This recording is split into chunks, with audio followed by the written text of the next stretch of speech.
Dear students, मैं अखिलेश कुमार सिंह, गणित प्रवक्ता, श्री विश्वनाथ इंटर कॉलेज कलाम सुल्तान कक्षा 11 के सभी बच्चों का स्वागत करते हैं।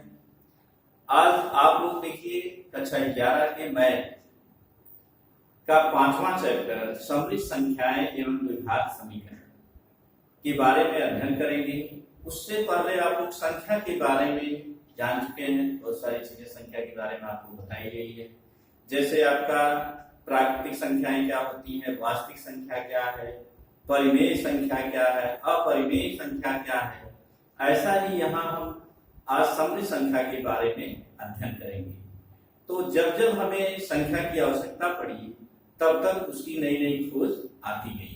तो आज हम जो अध्ययन करने जा रहे हैं आपका कॉम्प्लेक्स नंबर का 5वां चैप्टर, सममित संख्या का 11 का 5वां चैप्टर सममित संख्याएं एवं द्विघात समीकरण के बारे में इसका पहला वीडियो हम आप लोगों को बता रहे हैं।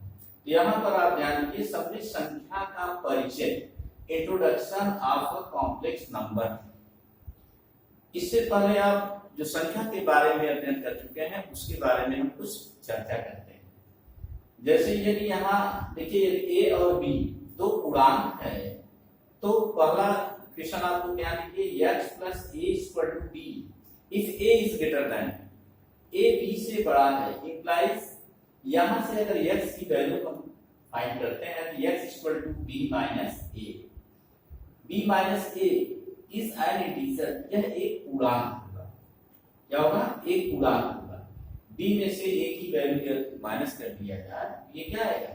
एक इंटीजर आएगा। ऐसा ही इसी प्रकार हम दिखा सकते हैं x plus b is equal to a, और if b is greater than a implies x की वैल्यू हम निकालेंगे तो आएगा आपका a minus b is an integer, यह भी एक पूर्णांक होगा।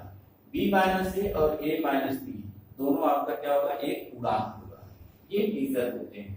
सेकंड पॉइंट पर आप लोग ध्यान दें, ax equal to b if a is greater than b, a क्या है? b से बड़ा है, implies x equal to x की वैल्यू यहां से फाइंड करें तो आपका आ जाएगा x equal to b by a is a rational number, ये फ्रैक्शन के रूप में। आप लोग ध्यान दें second point, ax equal to b if a is greater than b implies, यहां देखिए x की वैल्यू फाइंड करना है तो x equal to क्या होगा? a से यहां डिवाइड कर अर्थात x इक्वल टू आपका आएगा क्या? b by a is a rational number. Rational number परिमेय संख्या इसको बोलते हैं। ये एक आपका क्या होगा? एक फ्रैक्शन के रूप में होगा। तो परिमेय संख्या के बारे में भी हम पीछे अध्ययन कर चुके हैं। नेक्स्ट पॉइंट पर आप लोग ध्यान दीजिए, थर्ड पॉइंट पर x स्क्वायर इक्वल टू 2, तो यहाँ इंप्लाइज x की वैल्यू निकालते हैं, इसका वर्गमूल क्या आएगा? प्लस माइनस दो वैल्यू आती है, plus minus root 2, plus minus root 2, ये आपका क्या है? इज इरेशनल नंबर, अर्थात इसको हम बोलते हैं अपरिमेय संख्या। इसके बारे में भी हम अध्ययन कर चुके हैं पीछे। अब आइए आप लोग फोर्थ पॉइंट पर, x square plus 1 equal to 0 imply, यहां पर ध्यान दीजिए, अगर x की वैल्यू, x स्क्वायर की वैल्यू निकालते हैं तो ये x square equal to minus 1 होता है। तो x का वैल्यू निकालते हैं तो ये आएगा रूट माइनस 1, क्या आएगा? Root minus 1। अब यहाँ पर ध्यान की ये चीज हम डिफाइंड अभी तक नहीं कर पाए हैं कि ऋणात्मक संख्या का वर्गमूल निकाला गया है। तो -1 जो पहले परिभाषित नहीं था, इसी को इस चैप्टर में पहले हम डिफाइन करेंगे। इसकी वैल्यू कैसे निकाली गई, कहां से इसकी उत्पत्ति हुई, कैसे ये आया, इसके बारे में चर्चा करेंगे। इसके बाद फिर हम सममित संख्या के बारे में, ये सारी संख्याएं के बारे में हम पीछे अध्ययन कर चुके हैं।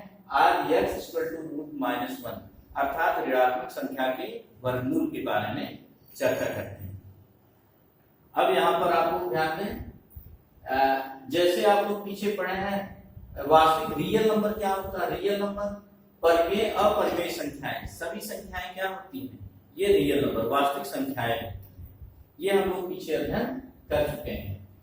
अब आते हैं हम नेक्स्ट टॉपिक पर, इसको परिभाषित, रूट माइनस 1 को परिभाषित करने के लिए ध्यान दीजिए, इसको परिभाषित करने के लिए सर्वप्रथम स्विस गणितज्ञ आयलर ने वर्ष 1748 1748 में वास्तविक संख्या -1 के वर्गमूल को प्रदर्शित करने के लिए प्रतीक आई मींस क्या, आयटा, जो आयटा के पहले अक्षर आई से लिया गया, आयटा का प्रयोग किया था। किसने किया था? 1748 ईस्वी में स्विस गणितज्ञ आइलर ने इसका -1 का वर्गमूल निकाला था और उसको आयटा के पहले अक्षर आई से लिया गया था का प्रयोग किया था। उन्होंने इस प्रतीक को काल्पनिक इकाई इमेजरी यूनिट कहा था। अर्थात आई को क्या बोला गया? Imagery unit. अर्थात आपका हो जाएगा आई इक्वल टू √-1।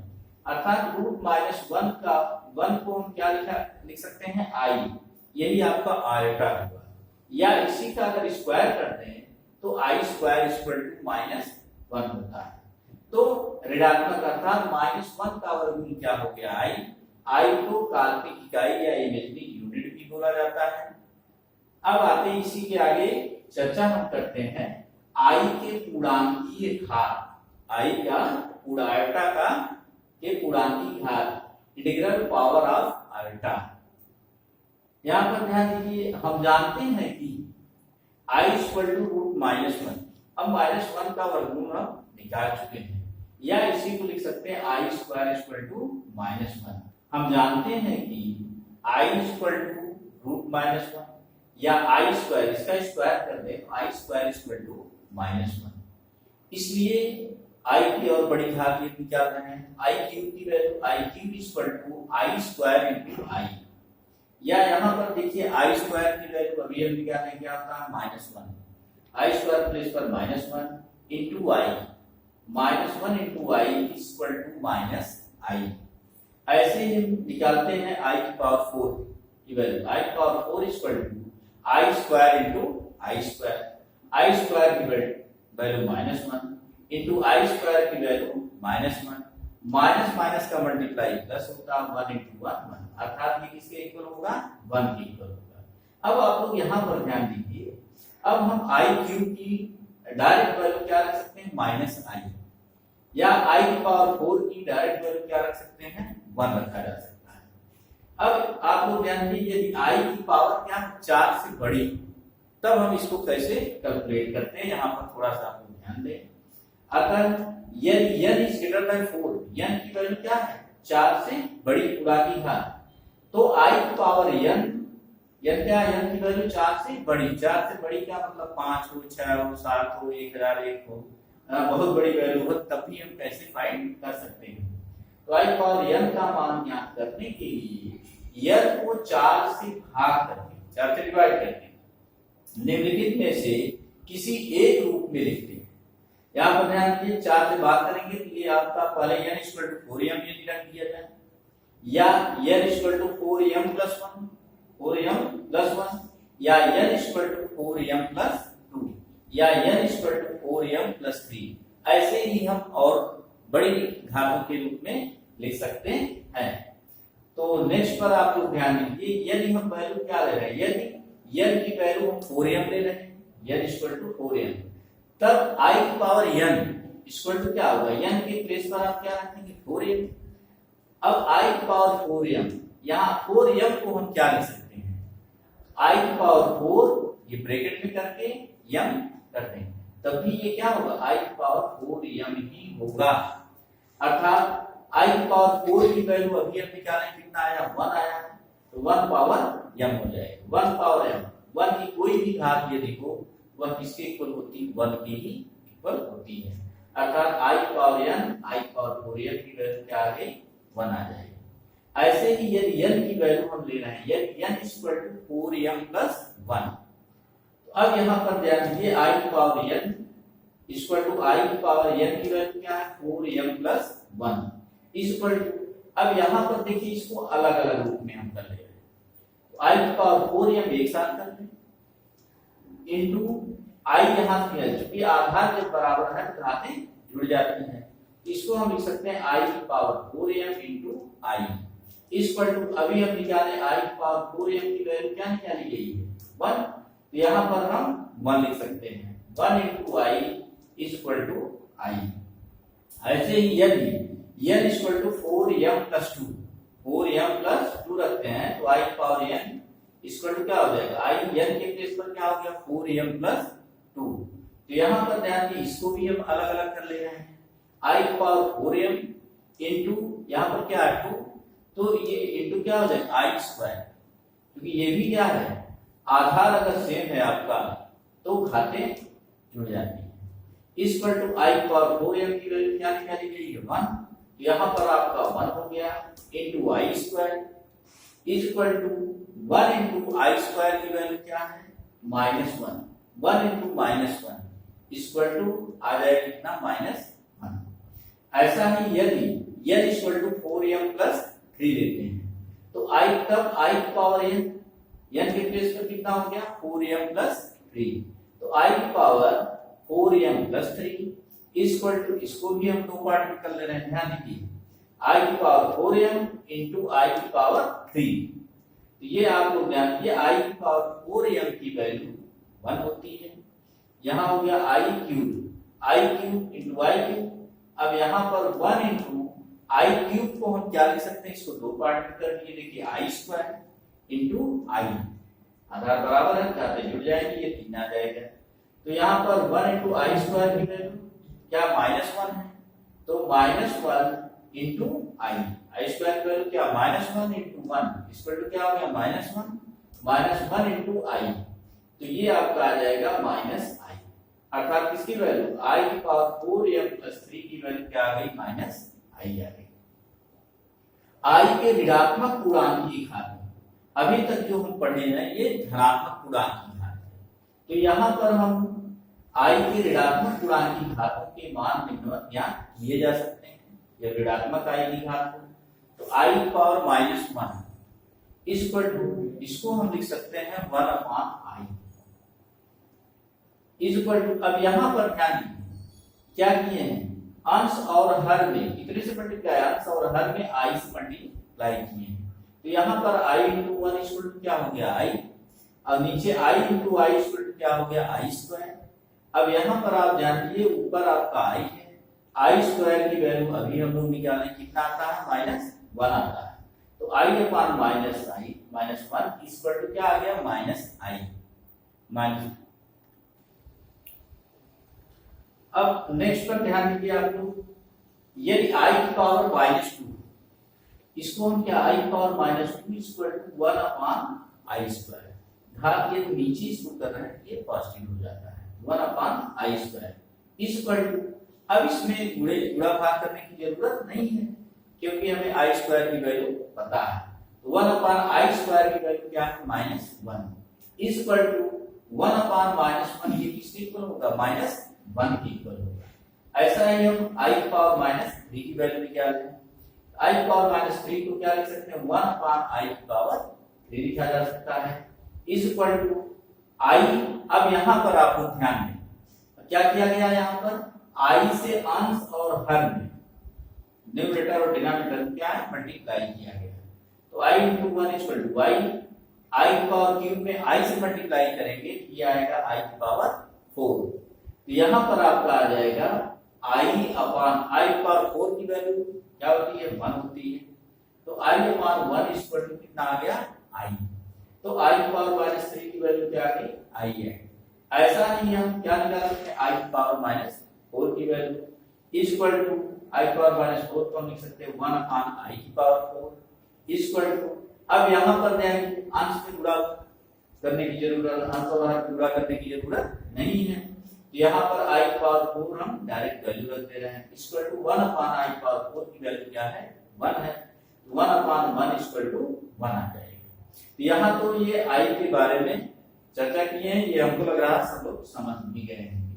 अब नोट पर थोड़ा सा आप लोग ध्यान दीजिए, 0 इंटू आई यदि आयटा में 0 से मल्टीप्लाई किया जाए या आयटा में 0 से या आयटा में 0 इंटू आई या आई इंटू 0 बात सेम है, 0 इंटू आई या equal to i into 0 equal to ये क्या होता है ये 0 के बराबर होता है, अर्थात आयटा में यदि 0 से हम मल्टीप्लाई करते हैं तो ये ऑलरेडी किसके इक्वल होगा 0 के इक्वल होता है। नेक्स्ट पॉइंट पर आप लोग ध्यान दें, a into i, a into iota equal to 0 implies a equal to 0। Condition क्या होनी चाहिए, जबकि i does not equal to 0, i 0 के बराबर ना हो, इसलिए a इक्वल टू क्या होता है 0 के बराबर। और यहां पर i स्क्वायर इक्वल टू -1, ये अभी आप लोग पढ़ चुके हैं। नेक्स्ट टॉपिक पर आप लोग ध्यान दीजिए, प्रमेय एक है, बहुत इंपॉर्टेंट प्रमेय है। वास्तविक संख्या कभी भी किसी काल्पनिक संख्या के बराबर नहीं हो सकती। वास्तविक संख्या कभी भी किसी काल्पनिक संख्या के बराबर नहीं हो सकती।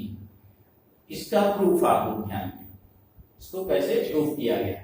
ये मान के माना a does not equal to 0 और b does not equal to 0, दो वास्तविक संख्याएं इस प्रकार हैं कि a इक्वल टू ib। अब यहां पर ध्यान दीजिएगा, क्या माना गया है, दो वास्तविक संख्याएं इस प्रकार हैं, a 0 के बराबर नहीं है, b 0 के बराबर नहीं है, तो क्या होना चाहिए a इक्वल टू ib, अर्थात वास्तविक संख्या ये क्या काल्पनिक संख्या के बराबर है, यहां माना गया है।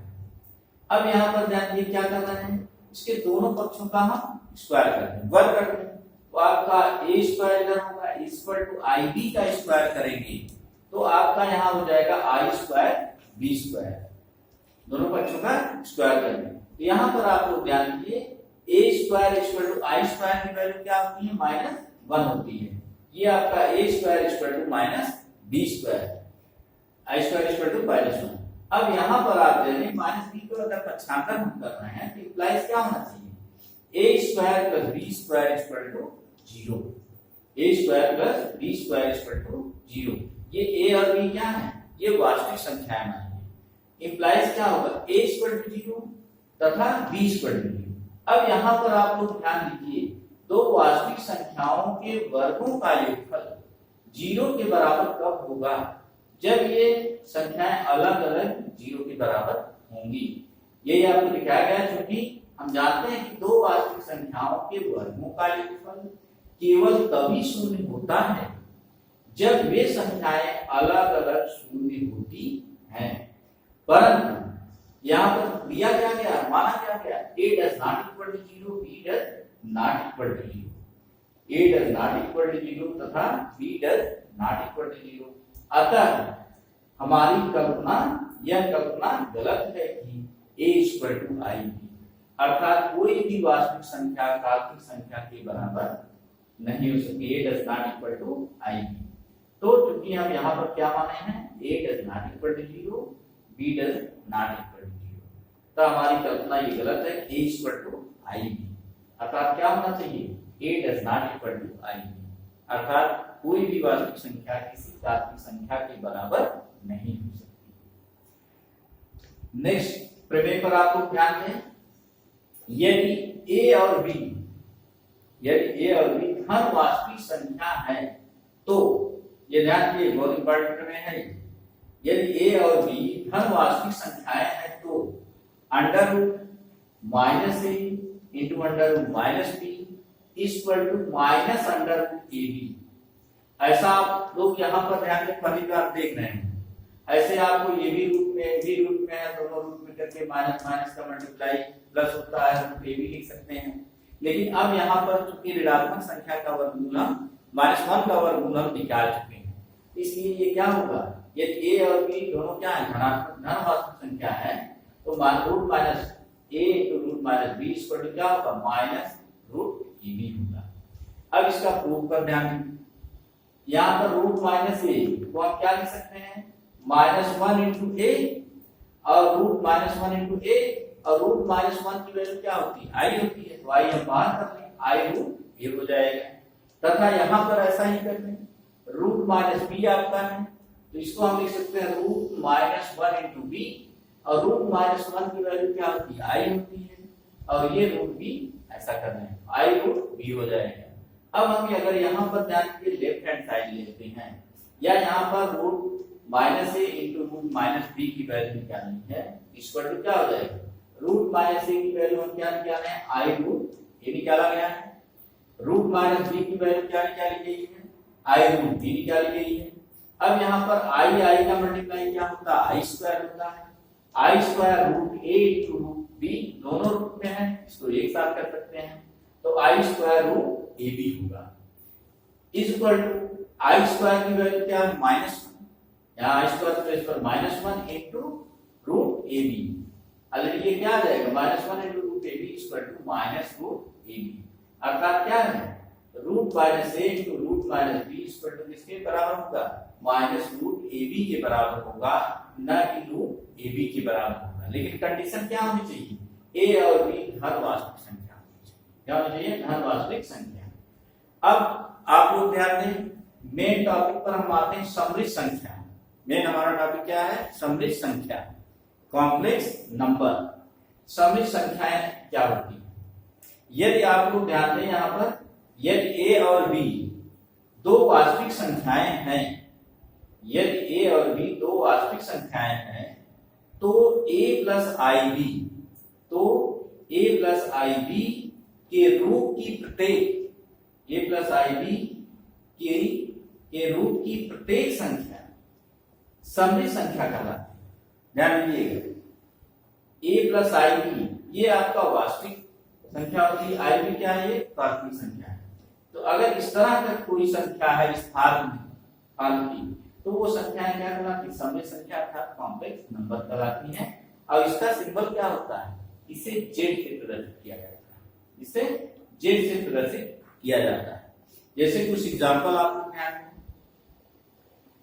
7 माइनस 5 है, 7 माइनस 5 है, ये किस रूप में है, ये a प्लस आई बी के रूप में, ये भी क्या है, समृद्ध संख्या है। यहां पर आप लोग ध्यान दें, -1 प्लस आई, ये भी ऑलरेडी क्या है, a प्लस आई बी के रूप में है, ये भी क्या है, ये समृद्ध संख्या है, कॉम्प्लेक्स नंबर है। यहाँ 0 प्लस 9 है, अब इस पर आप लोग थोड़ा ध्यान दें, 0 प्लस 9 आई, ये भी क्या है, a प्लस आई बी के रूप में है, ये भी आपका क्या होगा, समृद्ध संख्या होगा। या 0 प्लस 9 आई को हम लिख सकते हैं क्या, मतलब 9 आई लिखेंगे, 9 आई को भी हम 0 प्लस 9 आई के रूप में लिख सकते हैं, अर्थात a प्लस आई बी, ये भी आपकी समृद्ध संख्या है। अब यहाँ पर ध्यान, 8 प्लस 0 इंटू आई, अगर इसको क्या लिखा जा सकता है, 8 हम लिख सकते हैं, तो 8 को हम क्या लिख सकते हैं, 8 प्लस 0 इंटू आई, अर्थात इसको a प्लस आई बी के फॉर्म में लिख सकते हैं। यह भी आपका क्या हो गया, एक समृद्ध संख्या हो गई। तो अब यहाँ तक चर्चा हम समृद्ध संख्या तक कर चुके हैं। इसके बाद आप लोग अभ्यास प्रश्न पर ध्यान दें। कुछ आप लोगों को इसी पर आधारित जो पढ़ाया गया है उसी पर आधारित अभ्यास प्रश्न आपको दिया जाता है। तो यहाँ पर आप ध्यान दीजिए, पहला प्रश्न क्या है, i की पावर 101, i की पावर 101 या आयटा की पावर क्या है, 101 की वैल्यू फाइंड करनी है। दूसरा क्वेश्चन आपका है i की पावर -35 की वैल्यू फाइंड करनी है। ये आपका धनात्मक घात है, ये ऋणात्मक घात, दोनों पहलू आपको निकालना बताया गया है। यहाँ पर ध्यान दीजिए, i की पावर 15, ये भी आप लोग इजी वे में निकाल सकते हैं। नेक्स्ट टॉपिक पर प्रश्न पर ध्यान दें, क्वेश्चन नंबर 4 पर, ये √-3 की वैल्यू ये निकालनी है, तो √-3 की वैल्यू आप फाइंड करिए। क्वेश्चन नंबर 5 पर ध्यान, √-2 इंटू √-4, इसको भी अभी बताया गया आप लोगों को।